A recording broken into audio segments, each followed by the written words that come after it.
You're listening to a classic edition of the Unknown Origins radio show here on the Paranormal UK radio network. Hi, this is Barry Fitzgerald from Ghost Hunters International, and you're listening to Unknown Origins Radio.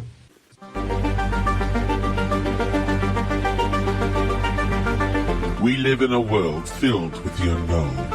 Ghosts and spirits wander through our physical existence. Unknown creatures lurk in the shadows, and strange lights and craft dominate our skies. Credible eyewitnesses are convinced these things are real, yet modern science refuses to acknowledge their existence. So it's up to individual researchers to search for the truth. Welcome to Unknown Origins Radio. Good evening, everybody, and welcome to another edition of Unknown Origins Radio, where we talk about everything having to do with the strange and paranormal. I'm your host, Mark Johnson, and joining me is our co-host, Loren DePinto. How you doing tonight, Loren? I'm doing really, really well, Mark. What's going on? Oh, well, despite the fact that, I hate Skype, I hate it with a passion. and like our weather. As our guest, who we'll be introducing here soon, pointed out to me that we do everything right. We do a sound check, we test everything, and then all heck breaks loose with Skype not behaving. But you know what? Better late than never. We're here on the air tonight. I just wanted to point out for everyone who's listening, please be sure if you're listening live right now, you can go to our live chat room and participate with us during the show. We could probably even try to squeeze in some questions from the chat room for our guest later on in the show.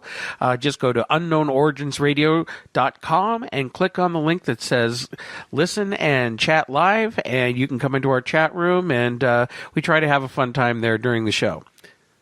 We do. It's a lot of fun. I love that new setup. You did a good job. Oh, well, thank you. I pat myself on the back there. Pat. Now, I don't know if we're going to go right into speaking with Chase, but I wanted to kind of bring up really quick that airline, that airplane that's missing. What have you heard about that? Yes, the Malaysian airline. Yeah, I believe it was terrorism. I think so, too. They had those two guys that had stolen passports, and once I heard that, I go, that's it.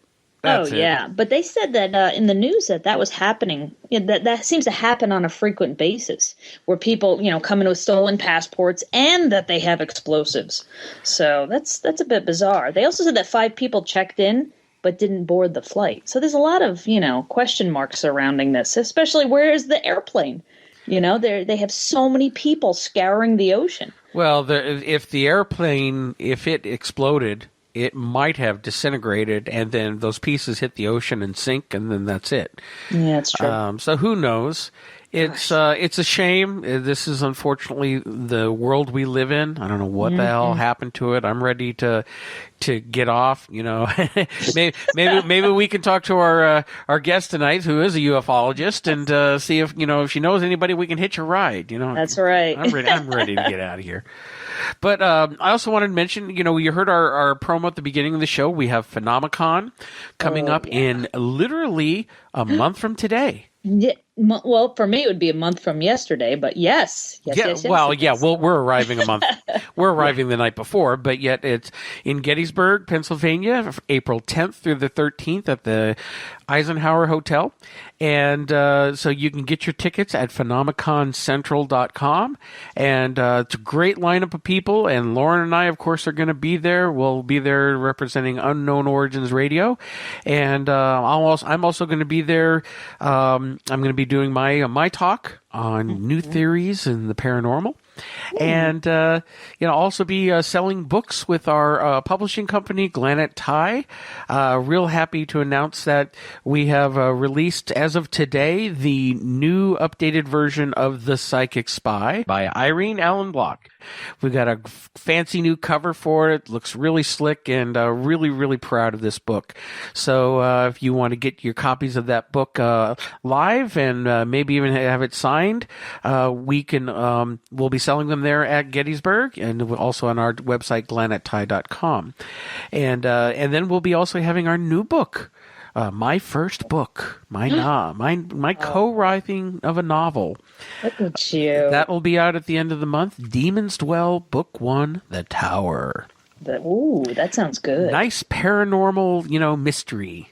Love it. Yes, that's going to be a good book. I can't wait to talk more about that when the time comes. So, got a lot busy. We're going to be busy this next month. We got a lot coming up. So, with that said, let's go ahead and get into our show. We have a great guest tonight. Our guest is a longtime friend of ours.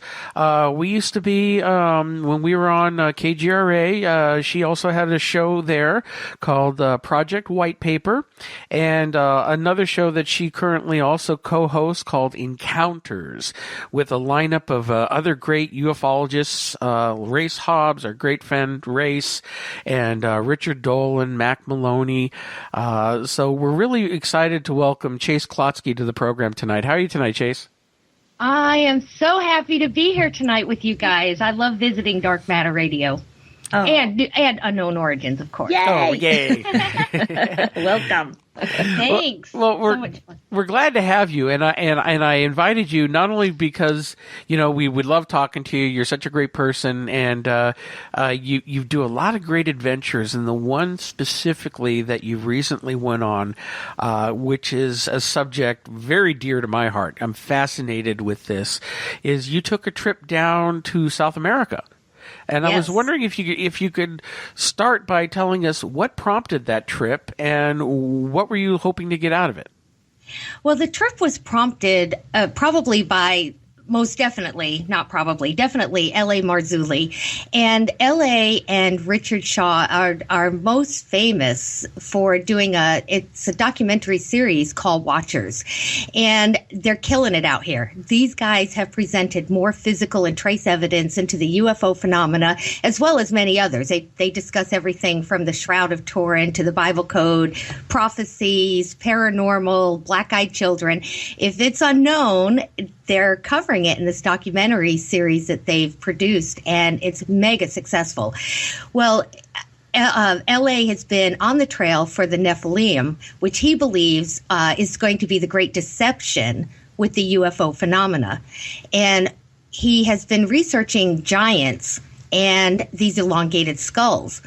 And he had run across a video from Brian Forrester down in Peru, Paracas, Peru, and he just had to get down there and visit some of these megalithic structures, the pyramids, and to examine hands-on the skulls. So Watcher 6 actually premiered the first investigation. So they did a little preliminary work on this, and some results, very, very preliminary results, came forward just as we returned back, because we knew at this point we had to get back to Peru and finish a lot more of this investigation. We did everything from Inca stones to the skulls, pyramids, mummies. Oh my gosh, you guys, we worked hard. We were there about 3.5 weeks. Oh my God, what didn't you do? Sleep. Yeah, it sounds like.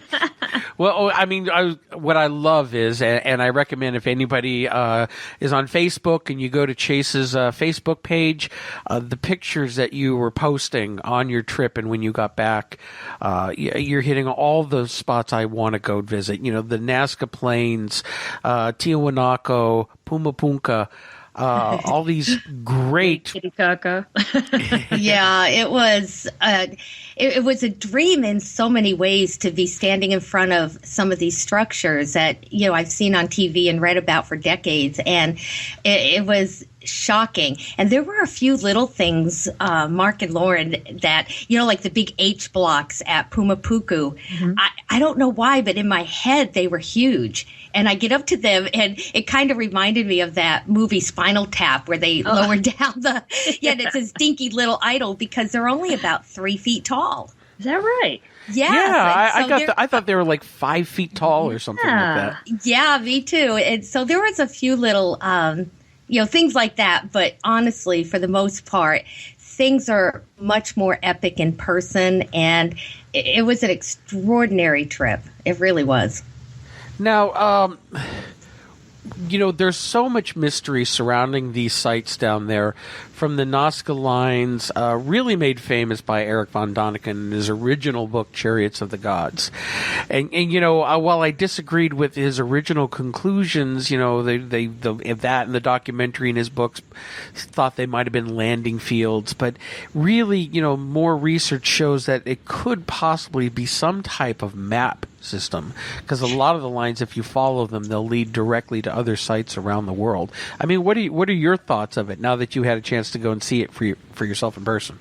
Well, and they're still discovering more and more of these Earth geometrics. They're finding some of these lines that look more like crop circles. They're mathematical. They're sacred geometry. They're intriguing as heck. And like you, I believe that the theory has grown since the initial discovery or reveal from Eric von Däniken. But, thank goodness that we have, people out here, brave researchers and academics that aren't afraid to go against the grain and stand up and say, wait a minute, okay, what if they are? And I think that really started, it's how I got started in ufology. I read his book and I thought, I've never heard questions like this. I've never heard anyone question something from a Bible or something academia has declared. So I thought it was brilliant. And but yes, you're absolutely right. The theory has grown. We have a lot more resources these days than back in the 60s. And that's the one thing about his book that a lot of people don't realize. Everybody, especially a lot of his naysayers and skeptics go, oh yeah, well he said this is what happened and this is what happened. If you read the book, it's not. He asks a question, and he lists these questions like, could this have been a possibility? Why is this here? Why, he asked a lot of why questions or what ifs, and just postulated these theories and ideas. He wasn't saying, yes, this was definitely aliens. It's not like Georgia Tsoukalos going, I'm not saying it was aliens, but it was aliens. Yeah. Oh, I love that guy. He's awesome. And there was about a year or so ago, I saw some documentary that tried to explain the Nazca Lines as religious ceremonies that the native Peruvian Indians would walk these lines as paths as part of their spiritual, ceremonies. And I'm watching this program, and I just really wanted to find a large rock and throw it through my TV and go, how stupid do you guys have to be? Considering serious, except honestly, when you're talking, one of the best things that we did was we weren't the tourist. We were with Brian Forrester, and he, his wife Irene was our interpreter, and she lives there. So does Brian. He's lived there for 4 years. And, so we took the unbeaten path, which wasn't always the safest thing. We had a couple, hair-raising events, but truthfully, that's what the Nazca natives say. They say that these were more ritualistic back in the day. It's bizarre, and they know it. But we were flying over the Nazca Lines, and L.A. asked the pilot, what do you think? Who do you think did these? And he had the same party line. They don't say aliens did them, or they just. It's just really fun to listen to how different their interpretation of a lot of these humongous discoveries and what the Peruvian people think of them. Well, see, I've been leaning towards a lot of these theories, especially a lot of these structures down there in South America, in Peru, and nearby. Where was Pumapunku located again? That's in Bolivia. Bolivia, okay, it's right over in Bolivia. Mm-hmm. And I'm of the opinion not so much of aliens these days. I do believe human beings did a lot of these structures and maybe even carved the Nazca Lines.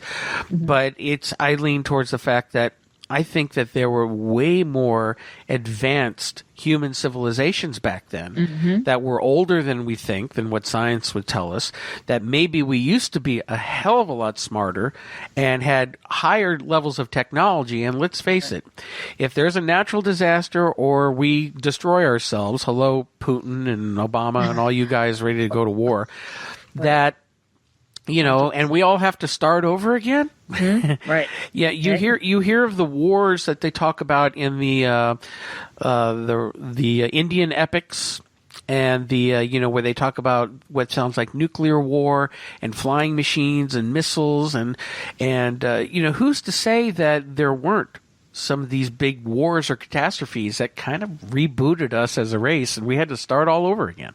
That's exactly the conclusion most of us are coming to when you visit and examine these sites. First of all, these are not tombs, you know, where the royals were buried and some of these pyramids. These were functional buildings of mechanics. When you're going through Pumapuku and you're finding the architecture that today we cannot duplicate without serious attention and the most advanced engineering methodologies and planning, and then let's bring in the big trucks. You have to come to that conclusion. Either we were helped by higher intelligence, or you're exactly right, that there was an advanced civilization that we just haven't discovered yet, because it is very apparent. The other thing that I was personally shocked and was, you know, working with LA on a theory is literally when you're there, the first thing you notice are some of these structures are thrown. They're literally, it looks like somebody put this big piece of dynamite or something and just blasted these things all over the place, because that's exactly what we found. And so it makes you wonder, and you have to examine alternative theories. You can't just say aliens did it and that's it. Right. You know, and that's what we do with LA. I was kicking and screaming, you guys, because I'm a ufologist. I'm nuts and bolts, evidence. You know, I've been doing this for 20 years. And now I'm with a group that's saying we don't think they're, you know, aliens from Pleiades, Chase. We think that these are the fallen angels that are documented in ancient texts going way back in many religions. We know giants were here on the earth, and we believe that this is the Nephilim and the technology of these fallen angels, which are eternal beings with a massive amount of technological knowledge and a universal view that were cast down. Now, when you have that kind of knowledge, but, you know, you're kind of stuck here, I kind of think of like a SEAL team being sent to a very remote island. They would still try to, you know, develop comm and, you know, communications and things like this, you know, a shelter, places to organize and meet and plan. But they'd have to use the tools that were available. So versus the big, you know, fancy buildings that they're used to now with all the air conditioning, they may just have to use a grass hut for a while. But it still probably would offer more intelligence than, you know, the natives that are, you know, soon to come after. Mm-hmm. Well, you know, in these, you mentioned these old stories of the Watchers, the Nephilim, fallen angels, and again, are we talking about other races of beings coming from the stars, or are we talking about, again, possibly more advanced forms of human beings? Possibly, you know, maybe there were isolated pockets of more advanced civilizations and the more primitive civilizations, and who knows if they've overlapped, if there was some types of experiments or crossbreeding. I mean, there is the theories that, you know, alien races played a hand in creating the human race to begin with. Mm-hmm. Maybe it's a mixture of both. I don't know. I do seem to want to lean more towards most of what we're finding to possibly be we are the ones who created it, but we certainly had a lot different knowledge back then. You have to follow the evidence. That's the tough part. And when you listen to some of the theories, and of course, some of the greats that came before us, like J. Allen Hynek and Jacques Vallée and David Jacobs, you know, in his over 30 years of studying, examining, you know, regression which I'm not a big fan of, but, all the study that he's done with the abductees and the information he's gathered, they've all come to pretty much a few conclusions that are similar to each other, which is the same one I have. One, they're probably not coming here on a full tank of gas and a Red Bull. So they're most likely dimensional and using jump technology and quantum physics type advancement to get here. And number two, whatever is the agenda isn't good for us. J. Allen Hynek, Jacques Vallée, they all agreed they're most likely demonic beings that are described in our Bible, that these are a race of beings. If you kind of take out that image that we've been given of these angels as spirits with wings and all this, and realize that this is probably, flesh and blood species that is much different than humans. Of course they are, they'd be human, that they were cast down, they were sent down here, they had sex with human women, created a hybrid race. We know that typically hybrids cannot reproduce. Oh my gosh, we're just falling into a rabbit hole, aren't we, guys, right? That's great. Keep going. It's these are theories that we have to seriously look into with the same tenacity and vigor as we have the nuts and bolts community, because truthfully, in 50 years in that community, we have no more evidence than what is being presented through the angelic theory. It's just amazing stuff. And I'm kicking and screaming, you guys, because I do not want it to be there. But even my evidence, the things I've seen, the conclusions I have to come with as we're discovering DNA samples and seeing these things, I'm falling into camp, kicking and screaming. Yeah, I have in the last 10 years or so, I've had my beliefs drastically changed. From being just a paranormal researcher looking at ghosts to totally expanding my paradigm and my worldview on all subjects. And instead of staying with the tried and true tradition of what tradition tells us these things are, I've broken away from the pack, so to speak. And again, I'm speaking for me, not for Loren, because even Loren and I, we sometimes go at it in debating. And but for me personal, I lean towards multidimensional or interdimensional for most of these. I don't follow, and again, this is my opinion, I don't follow with the whole demonic angelic thing. I think that's ways of that we've learned to describe certain things, and we're still trying to kind of look at the religious aspects of it. When if you really look at nature, if you really look at what surrounds us, some things may look good from one angle, some things may look evil from another angle. I mean, you have a nice kitty cat at home, and he's all sweet, and this is what happened with one of my cats last night, all sweet and cuddly and purry, but you know what? He walks in from the garage and he has a mouse in his mouth, and he kills it. And so what is he? Is he bad or is he good? He just is. And so I think we're a little too quick to want to point at things and say, they're not good for us, they're bad for us, or they have an evil agenda. But we may not be able to comprehend that agenda, because if they are more advanced than us, then we may not be able to understand what their reasoning really is.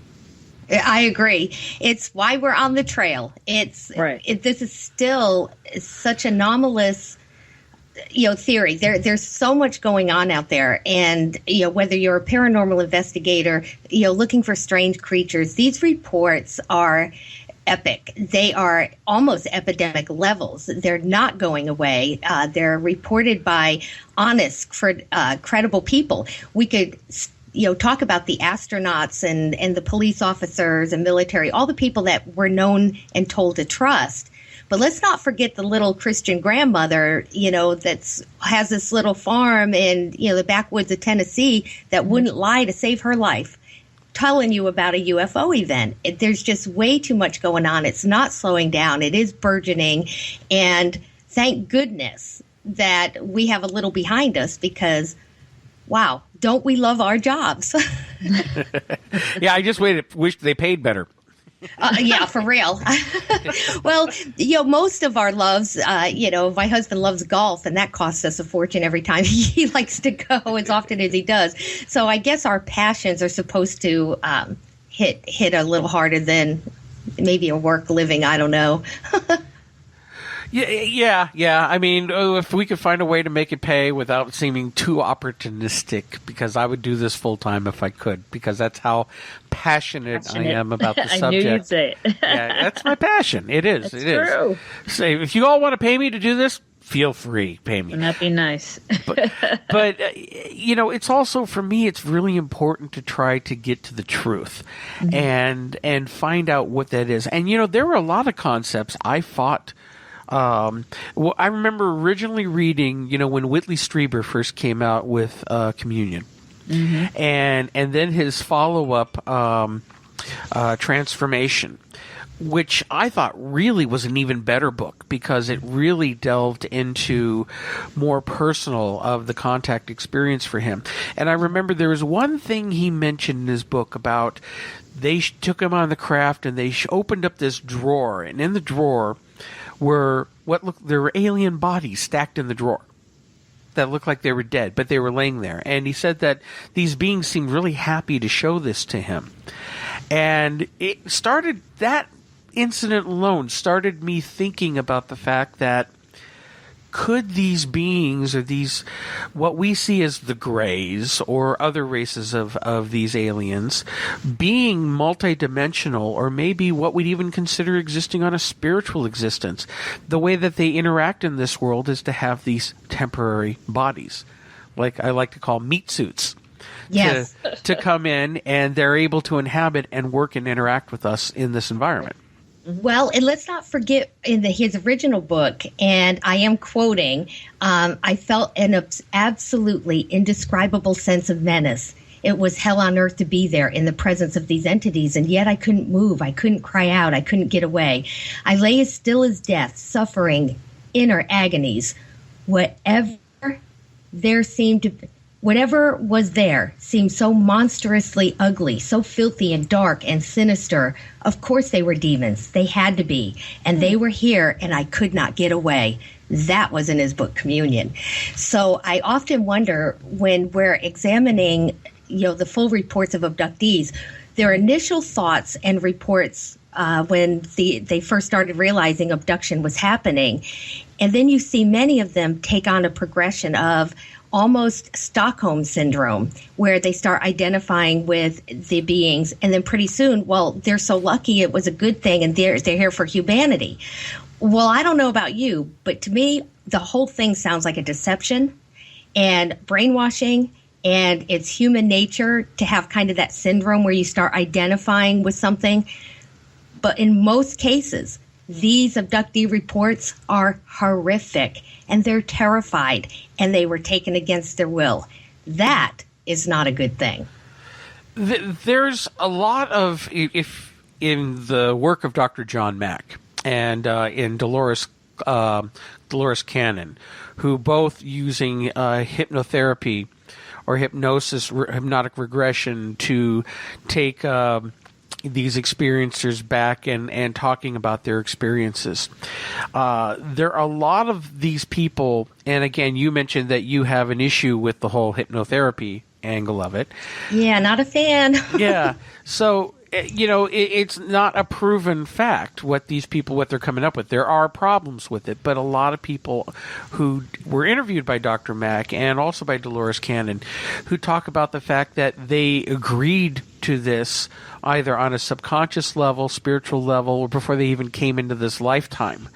And, whether that is a false memory being imprinted to regurgitate later to justify it, or whether it's real, we have no idea. Are these things, is what we consider to be evil and menacing be actually just something that's beyond our comprehension, and that's how the only way we can interpret it. Right. Absolutely. And I know that there's a lot of truth to that. And as technology advances and, our computers, help us get smarter and we're faster and information is at our fingertips at lightning speed. I believe we're getting closer to the answers. We've never experienced as a human race a technological boom and advancement that affected all of humanity ever as fast as we have in the last, 75 years. It's incredible pace that we're on. And I do believe that we're, gearing up for a crescendo, whatever that is. It could be disclosure because our government's not going to give us that information. It is going to take an event that they cannot explain away. And it's coming. I believe disclosure is on its way. And I'm not sure that we're actually going to like the answer, whatever that may be. And are we ready for it, really? Well, that's going to be a big... This is where I don't think disclosure is ever going to come up. I don't think, it would, even if aliens landed on the White House lawn, they'd find a way to tell you that it was our imaginations. Because I think they've got their hands on technology and they know things. They absolutely do not want us sheeple to know about it. And they're going to deny. And even if other governments like the UK or Canada or France or any of them come out and disclose UFO information, here in America and the United States, it is still laughed at by the media, which is run by the government, whether we want to admit it or not. And right. and the government itself, they say UFOs do not exist when we have the overwhelming amount of evidence that says it does. And when you talk about the evil, whether these aliens are evil and how people react to it, I mean, we had a great guest on last week. Her name is Sunny Williams. Mm-hmm. And Sunny, I know you're listening tonight. I see you in the chat room. Aww. And she is a longtime alien experiencer, abductee, and she runs a group down in Texas called Lights in the Texas Sky. And she was telling us this one part where she woke up in her bed, she was paralyzed, and there was these creatures standing around the bed, almost like in hooded robes. And you can almost take the satanic, demonic imagery from it because they're wearing these black robes covering their faces. And they're repeating over and over again, saying, "You are not cooperating. You are not cooperating." And this went on. She said that she was able to see the clock and not move for 2 hours. 2 solid hours. And then finally this other being walks in, one of the large ones that they talk about, the 8-foot tall one, had to bow down to come in the doorway, and walks up and gets right in her face, and she hears in her husband's voice saying, "It's going to be okay. I'll take care of you." Well, she reacted very violently to that. She actually was able to break free enough to strike the creature on the shoulder. Atta girl. And it left kind of upset. And then these all left. But, they tormented her for 2 hours. She said it felt like torture. And then this being comes in trying to tell her it's going to be okay. And by that point, she didn't want to hear it. Yeah, I don't blame her. That's a shocking account, and very brave for her to come forward and share her story, because I guarantee there are many others out here that may know exactly the feeling or what she went through. So, kudos to her, and big pat on the back. I'd hug her if I saw her. But, this is what we hear over and over, and I don't like it. And to me, it's, you kind of wonder, are there good aliens, bad aliens, good angels, bad angels? It doesn't matter. If they're affecting humanity and we're under some sort of manipulation, even with them changing our genome or a hybrid program, this is all done without our permission. And it's wrong. It's not part of what we consider our God-given right of free will. And for us to be treated this way, it's no different than how we treat our cattle, our dolphins, our little whales at SeaWorld. And, maybe it's just the way it is in the cosmos. It's kind of that question that I still suffer with today with God. And that is God powerful because he's right? Or is he right because he's powerful? Depends on if you're looking at the Old or New Testament. In the Old Testament, he says, "Do as I say and shut up." That's basically it. I had a thought there, and now I went out one ear and out the other. These, if you look at, say we have our pets, we look at them as part of our family, our dogs, our cats, our gerbils, and they get sick or they need shots, whatever. What do? We take them to the vet. Mm-hmm. Have you known any animal who likes to go to the vet? They are scared to death. They're shaking. But are they self-aware? See, I think that's the difference. We know that elephants have a self-awareness, whales and dolphins, so they do understand that they don't have a choice, and I think that's the difference. Humans, we are different. We're set apart. And it's because of that intellect and self-awareness and morality codes that are supposed to put us in charge somehow. At the same time, though, the argument could be made that we're taking the pets to the vet for their own good, and the pets don't know that. They can't comprehend that. Now, again, we are more advanced, and we have that self-awareness and consciousness that's different from the animals. But if you want to compare that to us and a more intelligent species, what do they know or what do they comprehend that we don't, and maybe we can't?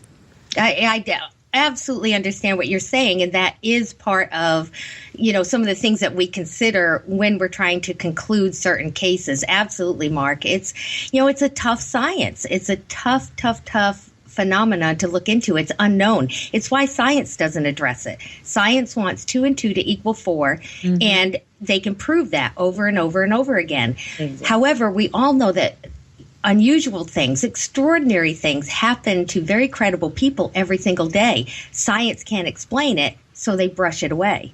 Yes. But it doesn't take away that these things do happen. And, so thank goodness, we're here. We're talking about it. We're sharing stories, and we're trying to find the answers. And the only way we're going to get them is to get on that trail, get the boots on the ground. Let's go out. We need to cooperate with one another. Stop the little friggin' drama queen, jilted drama. You know what I mean?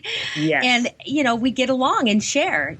You guys don't care if I'm on another network. We're independent broadcasters. We're doing something that you're not going to hear on mainstream media. We're getting the word out to the public. Wherever they want to go, that's their choice. And thank goodness they have options.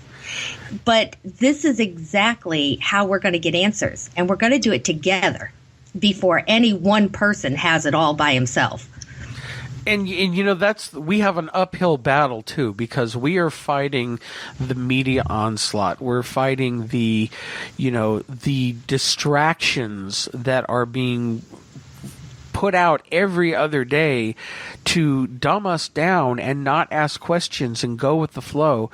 I mean, I constantly point this out to people. Like, if you walk down the street, if you're in a mall, at a bus stop, look at everybody around you, and they've got their cell phone in front of their face, 3 inches from their face, surfing the web and staring into that. And I always go back to my favorite B movie from the 80s, where They Live, with Rowdy Roddy Piper. You put on the sunglasses and you say, like, obey, see the money, this is your God. And, we're so distracted and we have so much to dumb us down to not ask questions. Well, when season 3 of Honey Boo Boo outranks the Benghazi break-in story, kill me. We're in trouble. Gosh, yeah, that's sad. That's pathetic. It's like, wake up, people. I mean, there are times I just get so angry I want to start using stronger language. But I promised Keith I'd keep it clean. So he runs a clean ship, darn it. It's very, very frustrating. So, getting back to your trip down there. So what are some of the other places that you saw? Now, you saw Pumapunku and the Nazca Lines, and you went to Tiahuanaco. The pictures were great, by the way. Tiahuanaco. Me being somewhat of a photographer, but I have to say something. That's supposed to be it's believed to be the site where the world was created, but it seems so simple out there. It seems so muted almost, It still is. My goodness, we're standing at the foothills of the Andes. And, at one point we're, 13,000 feet, up this mountain, which is, Pumapuku and Tiwanaku. And it was just incredible, some of the things that go on, because it's still a third world country. And as for traveling through, thank goodness we had a few heads up, but there are ATMs. There's no Walmart. You can't run to the local CVS if you run out of aspirin. It's just so different. Even the foods in the restaurants, walking down the plaza, and they're set up tables, and this lady's selling the bread that she made that morning, and the other lady, brought fruit from her farm, and it was so incredible, the experience. But being with the Peruvian people and the Bolivianos, it was just amazing, because they're so open and they find us strange. And I remember, as just over the years, looking at National Geographic and some of the shows and magazines, and seeing the Peruvian people in the big skirts and the very colorful braids with the little extensions, they still dress exactly the same. Their traditions haven't changed much. And it is, we at one point were in Chongos, which is this necropolis, and it's, as far as your eye can see, all you see is desert, and it's hot, and it's this beautiful white sand, but there are human remains littered everywhere. Yes. And some of those photos I put up, I think some people thought these were remains that we dug up and just left on top, for GPS location or something. Right. Yeah. No, that is what it looked like. We were stepping on 2,000-year-old pottery and human remains, and running across. I mean, we were digging up our own elongated skulls. When we talk about the investigation and the forensic sampling we did on these, most people would think one or two skulls. I promise you, we looked at hundreds of these skulls. Some of them we dug up ourselves, and it's not hard. We didn't even have a shovel. Just kind of get in and move the sand, and oh my gosh, here's a femur. Okay, here's another elongated head. It was crazy.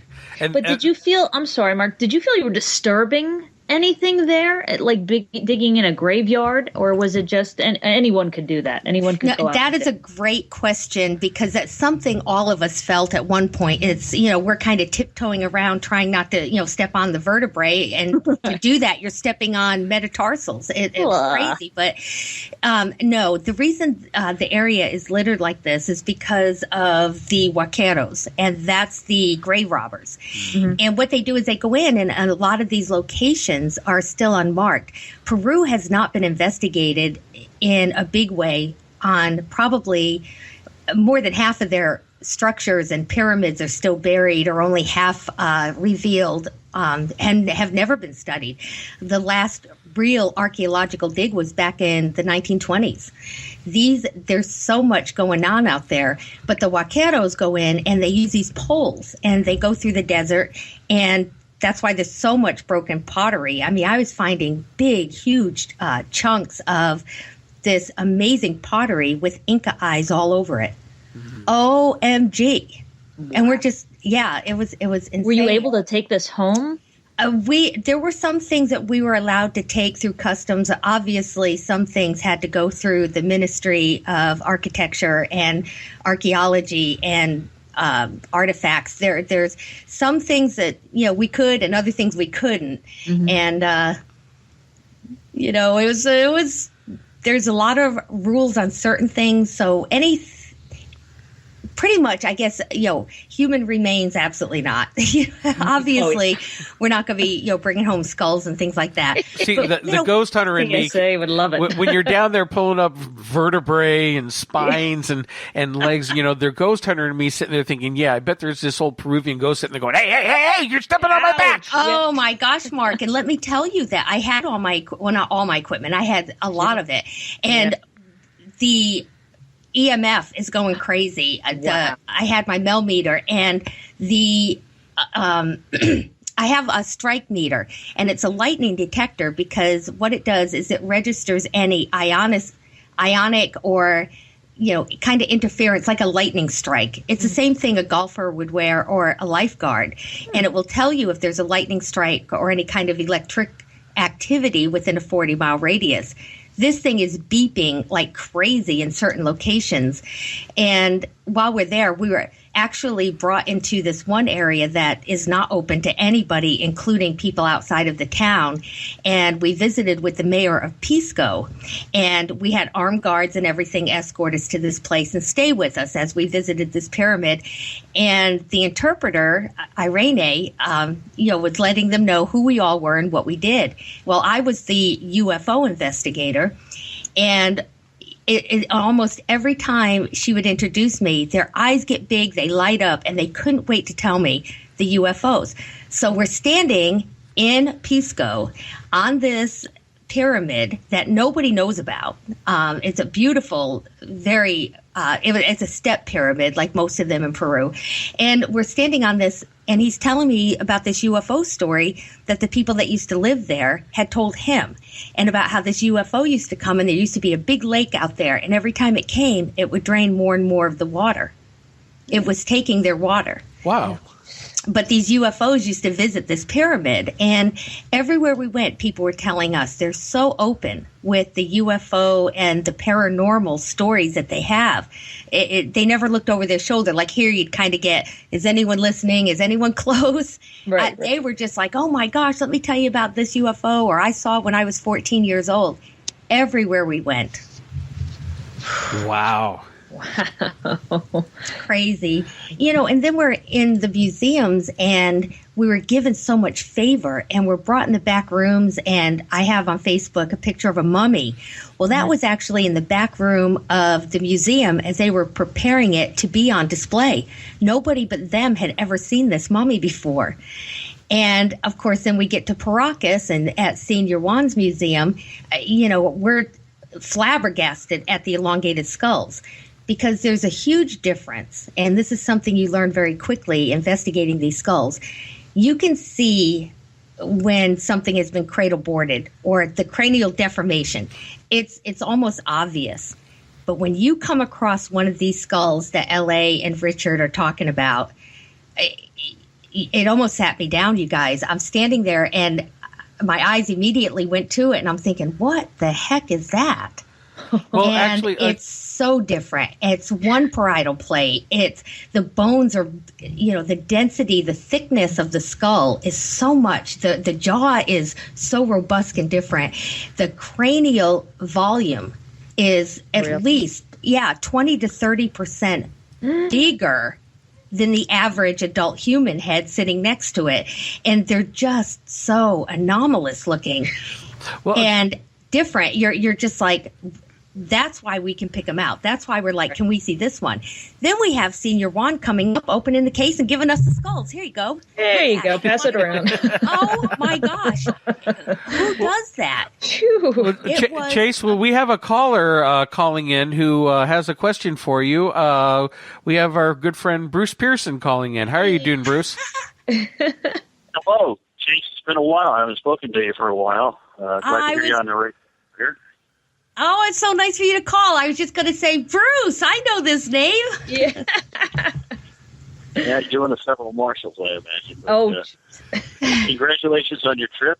Sounds like it was an amazing adventure, and certainly Loren and Mark have had their own travels and adventures. We've been able to share some of them together. But, I think it's really cool that you came on the show and have been able to work collaboratively on this as we move ahead on this. I think you made a good point. I really don't think we're ever going to get a regarding disclosure. I don't think we're ever going to get a voluntary disclosure. There's really nothing in it for the military, the government, or anyone else that has any control, whether it's financial, economically, or whatever, to open that can of worms. There just can't be any good out of it from their perspective. So I don't think it's, as much as I think we should continue pushing, I just don't think it's ever going to happen. I agree. And thank you for that. I'm very happy to be here. on Unknown Origins. We just love sharing stories and being out here, and we're all working. And, even people that, these guys don't, but even, people that just research and do their own shows and stuff, still talk to many, many people every week, and they're researching, and, so their knowledge base is increasing. And I'm fast learning to highly respect independent broadcasters, because the knowledge base that we're accumulating is massive, especially the producers like Keith and Race and some of these guys, because they're just not listening to this show. They're listening to all of them, right, and all of the guests and all of the opinions. So, we can't forget to hook these guys up and support them with everything from likes on Facebook to donate buttons. It's right, just a great way to show, we support independent broadcasting and screw that mainstream media. I know where we're getting the truth, and it's not on Fox News. Or CNN. Yeah. If CNN is actually stooped to making their own up these days. So It's so crazy. But Bruce, thank you so much for calling. And I agree. And, when it comes to disclosure, I actually have gotten to the point where I know, because my husband's, he's a submarine commander. I know he doesn't keep these secrets. None of his friends do. This is a shadow part of the military, the part of the military that would keep these secrets, and they are keeping them. These aren't the guys driving on that base every day. These aren't the guys that you will see wearing uniforms and serving their country. And I don't think the politicians. Would you tell Obama anything? He's a temporary employee. Right. And Obama didn't come up through the ranks of, the CIA and NSA like the old regime did, Bush and Cheney and that whole croony little bit. They've been trading jobs in these secret organizations and holding these secrets for a long time. What those are the secret keepers, these kind of shadow pockets. And that's the thing is, these guys, they know all these politicians are temporary. So there's a lot of even mainstream television programs like Scandal. They talk about B-13 or Section B-13 or whatever, these secrets, government entities that are beyond the government.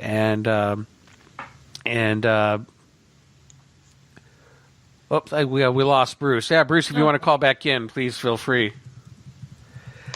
And they don't answer to anybody, because they know these politicians, if they're not already on board, they're going to be gone in a few years, and they're going to keep doing what they're doing. Absolutely. So it's ridiculous. So let me ask you this: what do you think is on the horizon? What do you think is really going to be happening in the next year or so? Because there seems to be so much strange things happening in the paranormal. I think we're going to be probably a little further, still debating DNA evidence. I think we're still going to be debating some of the truths that we know we're going out here. But the naysayers are getting less and less. As we all know, there's a huge difference between a skeptic and a debunker, and someone that's just out to, make your life miserable. And no matter what evidence is presented, they're never going to believe it. And, I love them. I think they keep us honest. However, when you start crossing the line of ridiculous, in other words, you want to come at me and make me responsible, and this is a good thing, to prove what I've just said, show my data, give you all my notes. Well, when you're coming back at me, I would like the same from you. Prove to me why what I showed you is not accurate. Don't just go on Facebook and spout off your, this guy's a bonehead. We're starting to hold these skeptics accountable for the same, for the same information, for that same caliber that they're expecting from us. That is only fair.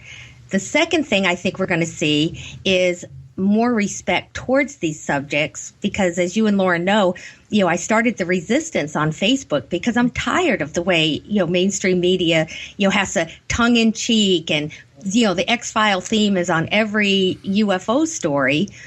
When if that reporter had done just as much homework on that story from that witness about a UFO that he did on the 7-Eleven robberies, where they could come out and say, well, this is the fourth time in 7 years that this 7-Eleven has been robbed, and police authorities say, give us the same respect, or you're not getting our stories anymore. I had a huge UFO experience. It was epic in 2000, way back in 2010. And I've had everything from Paranormal Witness. I've had all sorts of TV shows call me. They've even offered me money to sell the story. And my answer has been no, because I just don't trust entertainment or these news things. However, I did just give it to LA for his Watchers documentary, but I've worked with him. I trust him. Right. Because we have to tell the truth in these and stop spinning these with these exaggerated, entertainment value. Oh, exactly. I mean, everybody who listens to our show has heard me complain about being on a couple of these programs where they've twisted information. I was interviewed by Jack Osborne for Haunted Highways, and this pinhead producer comes right in the middle of my story, cuts me off, say, "Oh, no, don't say it this way. Try saying it this way." It's like, do you want to hear the frickin' story or not? Right. Don't tell me how to tell my story. And you know what? They wound up cutting me from the episode because I didn't want to play along.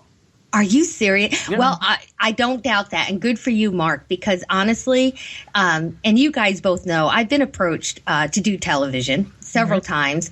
And without a certain commitment, my answer has been absolutely no. I've backed out of 2 of them. One of them actually made the air. And I was so thankful when people raped it. After 2 episodes, everyone was laughing. But I knew when they said, okay, Chase, we want you in a tank top and we're going to dress you like Laura Croft and we want you to act more like an action figure. I'm done, guys. Yeah, no. Yeah, I know what show you're talking about. Yeah. Yeah. But I'm done with that. And it's just... I'm an investigator. I love being out there, and there's nothing more. And I know both of you know this firsthand. When you have somebody that has experienced something so extraordinary, they can't sleep, they're scared, or they're just so overwhelmed by what's just happened.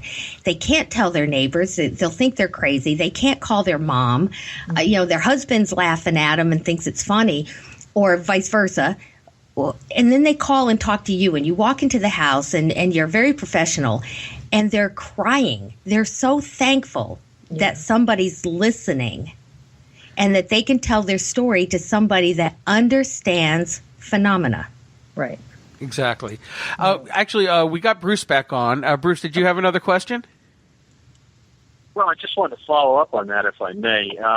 Chase, I think that your book is indicative of. Mark and I have had this discussion on a number of occasions as a, one of the, I guess, unfortunately, one of the few people that has been trained, in broadcast journalism and spent a good portion of my life doing documentaries and investigative stuff. I am quite honestly frighteningly astounded by the high quality of a lot of the shows out there. Mark and I have discussed this many times, as you well know, Mark. And but having said that, I think that the fact that you wrote your book is the point that I want to make. I'd like you to discuss between the 2 of you or 3 of you. I'm sorry, Loren, I'm not trying to exclude you by any means, but the fact is, I think we need to now raise the bar as much as possible, not at the exclusion of anybody. And there's a million different agendas for people that are involved in this community. But I think that we are now cracking the egg, if you will, with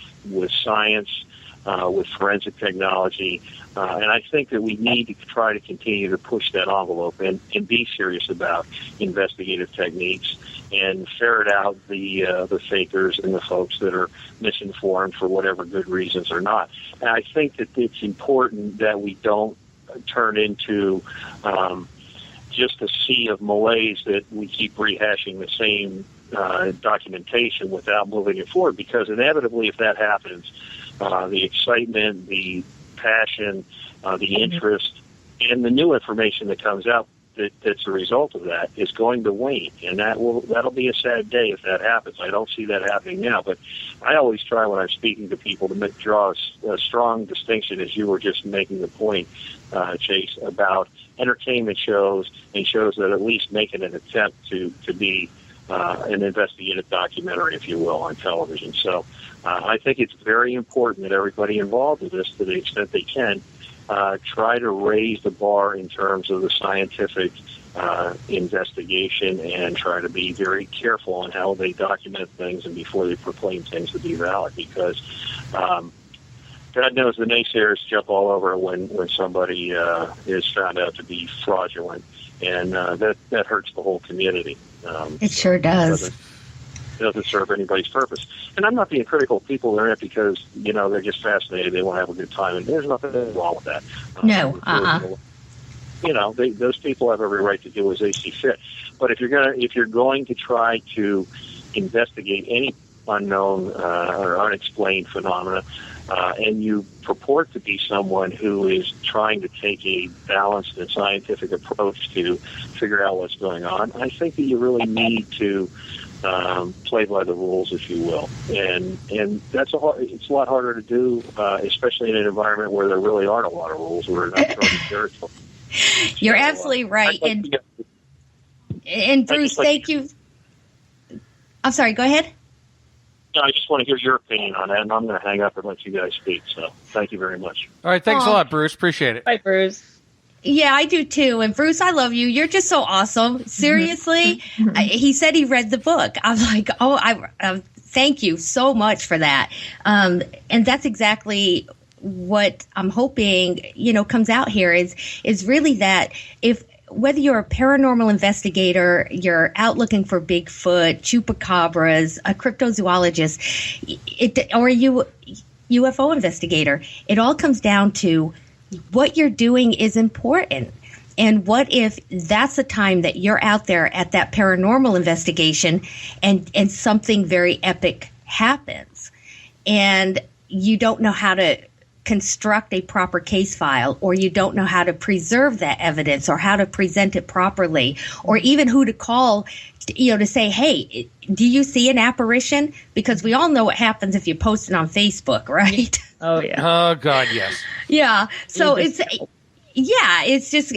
mayhem. Everyone has an opinion, but that's it's a social environment. Sure. Who do you send these photos to? What labs can you get? Do you have to be a special connected person? Heck no. Mm-mm. Oh my gosh. And, that's really some of the things I've learned out in the field, is that some of the new people are the people that really never got to be in investigations because they just didn't know how this worked.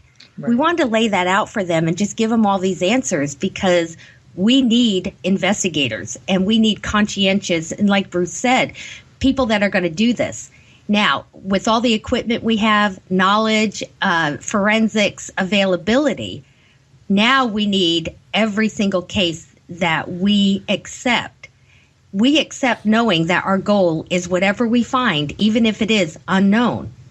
That case file is going to be at the level where it's admissible.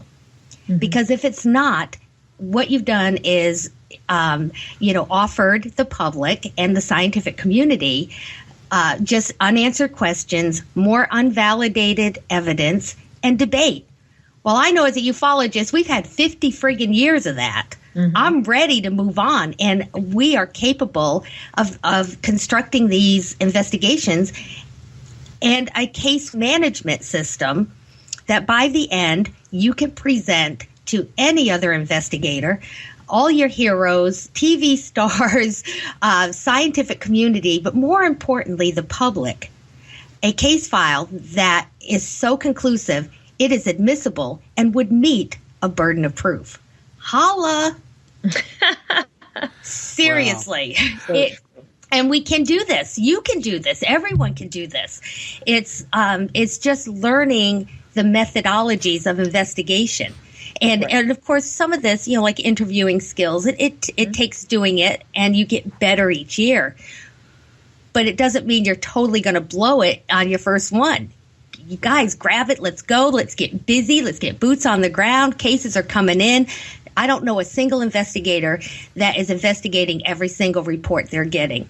And it kills us because I'm always afraid I have to say no to the one person right that needs me the most. Right. It puts a knot in my stomach. Well, I hate to do this, but I knew this hour was going to fly by quickly, and it did. So we're coming up on the end of the show. Chase, before we go, where can people find information on your book and about you? And we'll plug your radio show again. Aw, thanks, guys. ChaseKletsky.com I have a website. I'm obsessed with my Facebook. I love my Facebook friends. I network all the time. So, you can find me there. The book is sold through Richard Dolan Press because this book is also, it's Chase Kletsky with Richard Dolan. Not quite a co-author, but trust me, I gave him, hey, this is how you do it. Make it readable. That's what he did.